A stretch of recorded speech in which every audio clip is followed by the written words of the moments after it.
Hello guys, gandang araw. Nandito ako ngayon. Oh.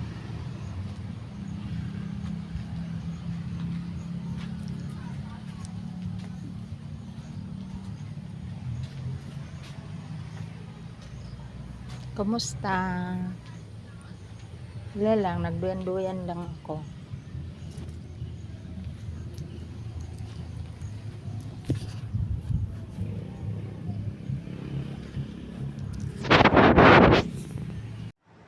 Good morning. Ito po yung part 4. Ito yung ginawang unit po rito, yung break time salon. Ito po yun. Itong na ano ko, fit your last week na mga parlins pa. Yan, mga para sa kisame. Tapos na-picture ko na rin ito na may division na. So ito subdivided na. Na-divide na, nagkaroon na ng mga division siya. Itong area na to para sa facial po, facial. Ganon din tong isa, facial. Ito yung magsilbing waiting area. Dito waiting area to dito. Ang entrance naman, dito rin ang entrance. Ay, dito pala ang entrance. Correct. Sorry. Dito ang entrance. Papasok dito. Ito yung waiting area ng customer.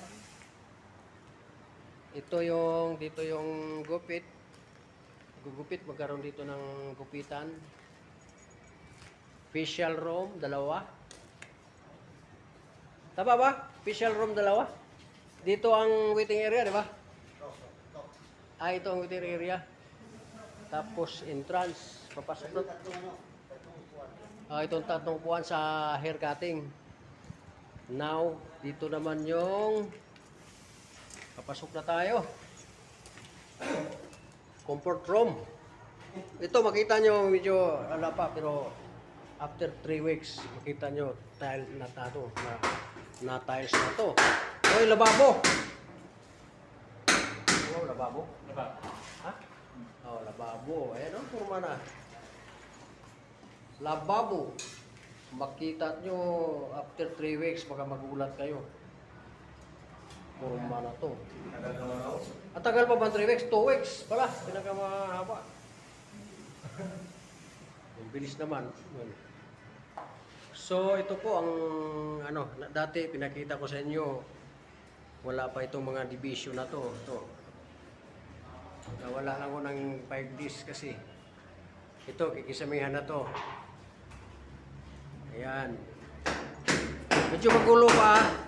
Magulo pang area pero maganda kasi maumpisa natin na magulo pa din papunta sa maganda na, malinis na, tiles na, naka-tiles na. Oo. Ito makita nyo next week, iba na naman ito. Yun lang guys ha. Kita nyo parking, marami tayong parking. Ito maging entrance yan. Maging entrance. Okay. Magandang umaga ulit at God bless. Hello guys, good afternoon. Nandito ako ngayon sa bakanting lote. Yan, nakikita nyo guys.